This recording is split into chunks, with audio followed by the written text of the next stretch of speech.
Hello everyone, welcome back to our channel. This is me Iman and Mozam. and you are watching News, views and updates.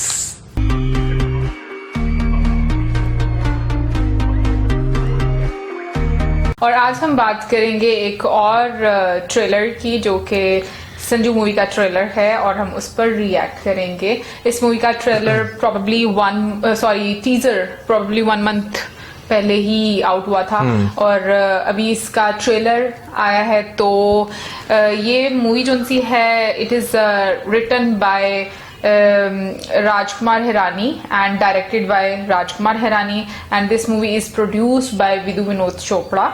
और इस movie की जो main cast है उसमें उन लोगों ने जो कैरेक्टर प्ले किए हुए हैं उसमें Ranbir Kapoor as Sanjay Dutt, Preshawal as Sunil Dutt, Manisha Koirala as Nargis, Krishma Tanna as Madhuri Dixit, yes, and Anushka Sharma as biographer, और Sonam Kapoor as Tina Muneem, and Diya Mirza as Manyata Dutt, and Jim Saurabh, yes. Saurabh as Salman Khan, and Vicky Kaushal as best friend of Sanjay Dutt। और एक और शख्स इनका नाम बमन ईरानी भी हैं इस बमन ईरानी मूवी भी में, हैं और जो तब्बू हैं वो कैमियो अपीयरेंस में आ रही हैं। तो कास्ट बहुत मजे की है, हाँ मतलब अच्छी है, स्ट्रॉन्ग है, कैरेक्टर बहुत पावरफुल है सबके। और दूसरी चीज ये कि ये मूवी जो सी इसकी शूटिंग स्टार्ट हुई थी 12 जनवरी 2017 में और इसकी शूटिंग कंप्लीट हुई 21 जनवरी 2018 में। तो ये चीज मुझे बहुत मजे की लगी, सिर्फ नंबर्स चेंजिंग है। ओके, तो अभी हम पहले देख लेते हैं इस मूवी का trailer and then we will discuss about. So let's start and watch the trailer. Vidhu Vinod Chopra presents. Good evening ladies and gentleman. Good evening. आज मेरे लिए बड़ा खुशी का दिन है क्योंकि मेरी ऑटोबायोग्राफी, मेरी आत्मकथा आप लोगों के सामने आ रही है। बिल्कुल, इतना वैसे वैरायटी वाला लाइफ आपको किधर मिलेगा? मैं बेवड़ा हूँ, ठरकी हूँ, ड्रग एडिक्ट हूँ, सब हूँ, लेकिन टेररिस्ट नहीं हूँ। आपके पास AK-56 थी? नहीं सर। कितना मासूम लग रहा है। बताता हूँ सर, सब बताता हूँ। ड्रग्स। मैंने पहली बार ड्रग्स लिए क्योंकि मैं डैड से नाराज था, दूसरी बार क्योंकि माँ बीमार थी, तीसरी बार तक मैं ड्रग एडिक्ट बन चुका था। तब मैं ड्रग एडिक्ट बन चुका था। अपनी बीवी के अलावा तुम और कितनी औरतों के साथ सोए हो? प्रोस्टिट्यूट्स को गिनूं या उनको अलग? नहीं, उनको अलग रखता हूँ। 308 तक याद है। चलो आप सेफ्टी के लिए 350 लिख लो। वैसे हमारे गाँव में ना एक कहावत है, खींचे तो घपा गपचे। ट्रांसलेट कर। ही मतलब पैसा और गपा गप सेक्स।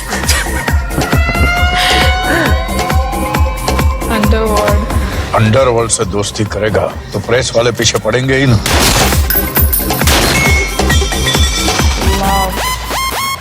संजू, मंगलसूत्र कहाँ है?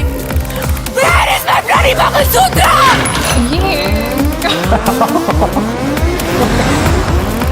मुझे कुछ नहीं पता था बम ब्लास्ट के बारे में। कोर्ट में बोल रहा कि मुझे सब पता था। पूरा कंट्री टेररिस्ट बोलेगा? वो तो अब भी बोल रहे। I am not a terrorist. आपका बेटा बेल पे है फिर भी अंडरवर्ल्ड के साथ बातें करता है। पिछली 12 फिल्में फ्लॉप है। In short finished.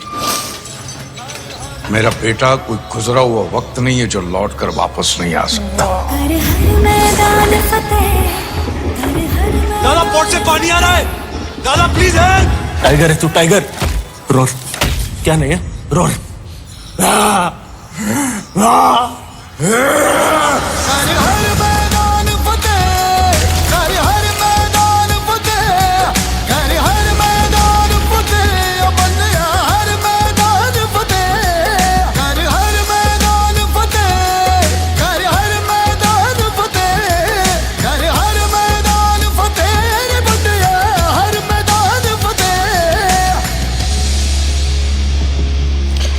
बाबा किधर है तू? शॉट रेडी है? अरे बहुत ट्रैफिक है। ये मोहम्मद चक्कर, कोई एक्सीडेंट हुआ है क्या? उसको हटा। अरे टैक्सी को हटाना। बाबा मैंने लैंडलाइन पे फोन किया। 29 जून देखनी चाहिए, वैसे अच्छी होगी। ट्रेलर तो बहुत ही अच्छा था बिल्कुल। और ट्रेलर देख ही लग रहा था कि मूवी बहुत रॉक करने वाली है। वेल मैं ये कहूंगी it's not just a biopic, it's a movie like about a person who faces different crisis in his yes, life and who have so many flaws in his personality, and yes, he faced so many tragedies, और इसी पर base करती है, क्योंकि usually जो हम biopics देखते हैं उसमें ये होता है कि देखा जाता है कि उस इंसान की जो स्ट्रगल होती है उसकी अचीवमेंट्स के लिए, बिल्कुल वो उसके बारे में बताया जाता है। लेकिन इस मूवी में जो दिखाया गया है वो बहुत डिफरेंट है, मतलब इतना वो स्ट्रांगली आपको क्लिक करता है हर एक उस मूवी का, क्या से बोलेंगे, करेक्टर, कि आपका दिल कर रहा है अभी से कि मूवी जल्दी से रिलीज और आप देखें। स्ट्रगल के साथ साथ तो उनकी लाइफ के बारे में भी बताया हुआ है कि उनकी लाइफ में क्या होता रहा है और वो किस तरह से एक इनके नौजवानी की उम्र ही ना, नौजवानी की उम्र से किस तरह वो इस यहाँ तक पहुंच गए।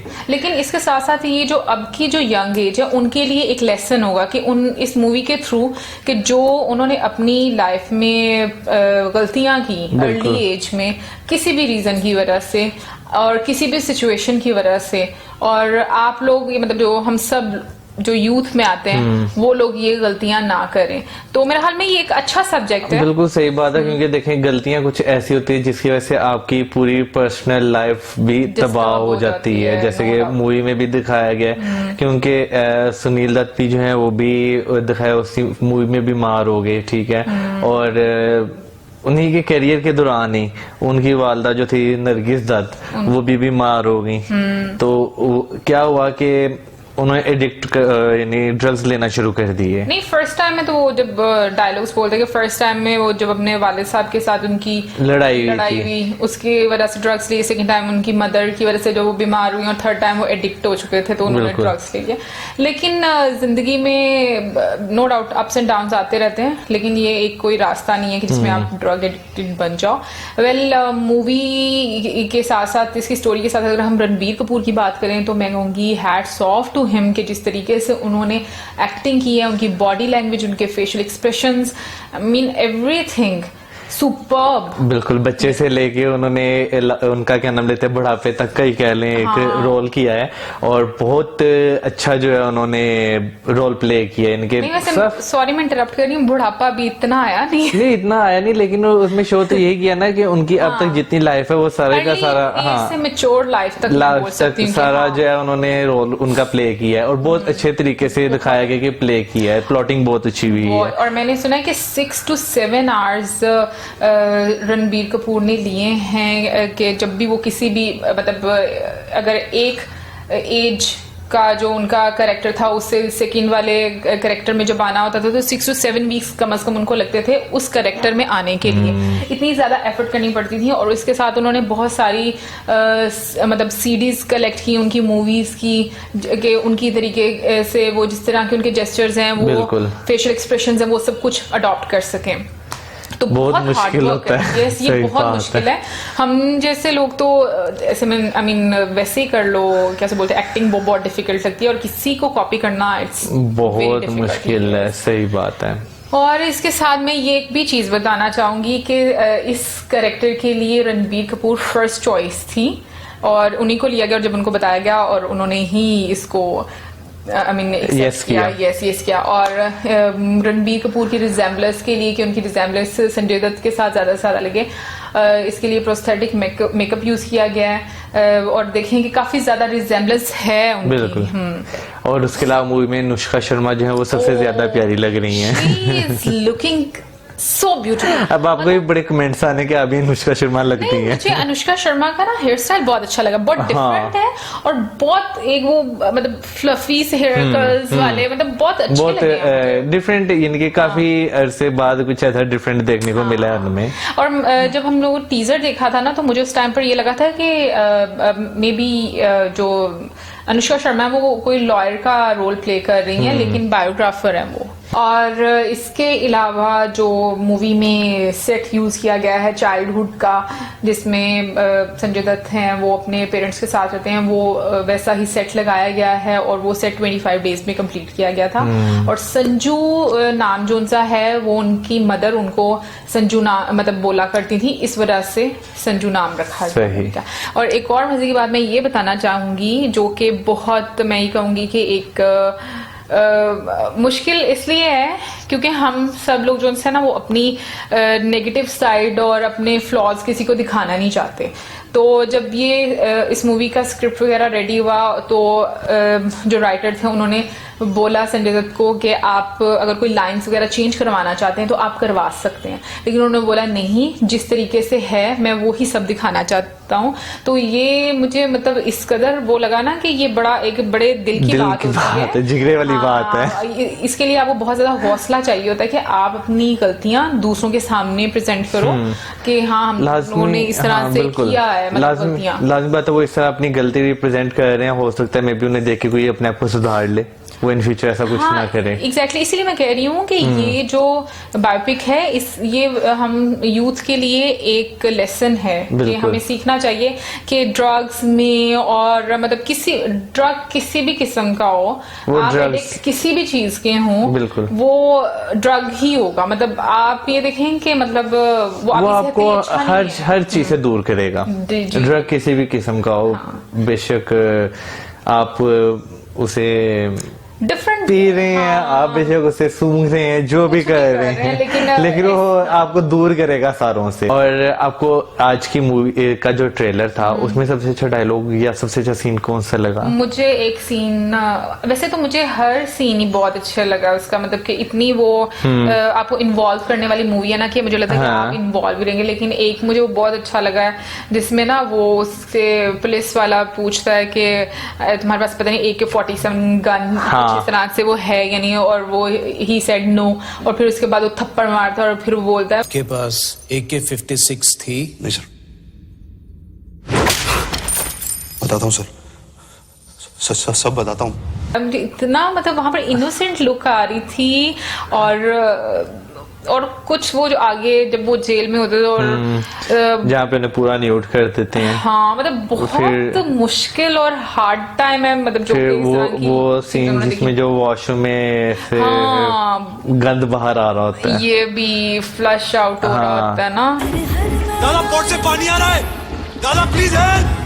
फिर अगर फनी सीन की बात करें तो उसमें जो कमोड का जो ऊपर से ढक्कन है वो सोनम कपूर के गले में। हाँ लेकिन ऑनेस्टली मुझे सोनम कपूर का एक सीन आया है, but to be very honest मुझे आई डोंट नो उनकी एक्टिंग पसंद नहीं आई इसमें। मुझे थोड़ी सी फेक लगी है कि जिस तरीके से उन्होंने एक्ट किया, या वो एक डायलॉग है, बट इट्स माय ओपिनियन, जरूरी नहीं कि सबकी ओपिनियन हो। अदरवाइज मुझे बाकी सबकी एक्टिंग अच्छी लगी है, जो कैरेक्टर दिखाया हुआ है। आई थिंक करिश्मा तन्ना का अभी तक कोई नहीं दिखाया, बिल्कुल वो हिडन है। हाँ नहीं, और तब्बू का भी नहीं दिखाया, बमन ईरानी का भी नहीं दिखाया है। एक छोटी सी झलक में वो आए हैं, बस झलक ही दिखाई है, उसमें उनका फेशियल एक्सप्रेशन नहीं दिखाया और कुछ नहीं है। फिर उसके अलावा मुझे एंड पे जो एक फनी सीन है जिसमें वो लैंडलाइन पे कॉल करते हैं, वो भी बहुत अच्छा लगा। That was very funny. मतलब कि देखो जो उनको मिलने जुलने वाले लोग हैं उनको जानते हैं कि वो किस तरीके के। तो वेल ये तो थी हमारी आज की वीडियो, होपफुली आपको अच्छी लगी होगी। इसी के साथ अब हमें दें इजाजत और हमारे चैनल को करें comment, share, thumbs up and हमारे चैनल को करें subscribe, like, share and comment and give us नहीं थम्स अप नहीं कहना, yes and keep us in your prayers, yes, until then, goodbye.